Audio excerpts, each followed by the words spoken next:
Every issue is intersectional, and addressing how these issues are interconnected will help us unite on the issues that affect us as a community and work towards solutions together. That's why we need to talk about how gun violence impacts the LGBT plus community and how we must come together to end gun violence.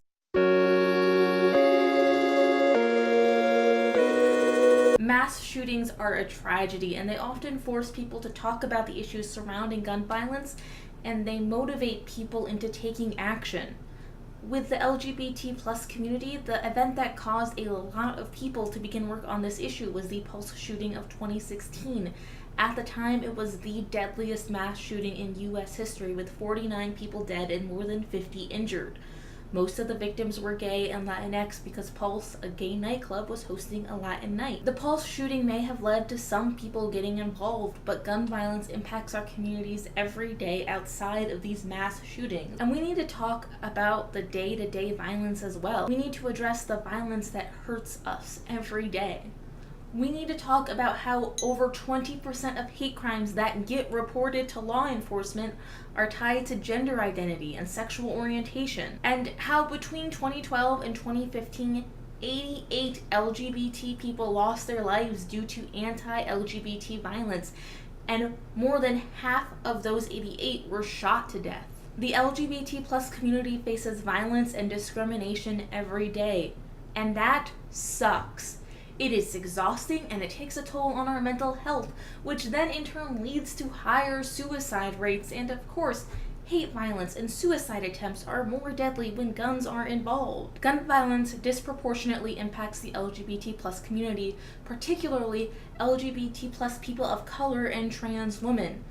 This violence is why the Human Rights Campaign has adopted the policy that the safety of LGBTQ people in the United States requires the adoption of common sense gun violence prevention measures. And our community can and should be a force that advocates for those measures that would save lives, that would work to help and heal our communities, that would maybe help take the targets off of our backs. These measures include, but are not limited to, reinstating the federal ban on assault weapons, which ended in 2004, stopping people who have been convicted of domestic abuse, hate crimes, or who are on the no-fly list from purchasing guns, introducing more comprehensive background checks and requiring background checks from people who purchase firearms from private sellers at gun shows or purchase guns online, promoting safer gun design and storage, funding CDC research on the causes and impact of gun violence. Gun violence disproportionately affects marginalized communities.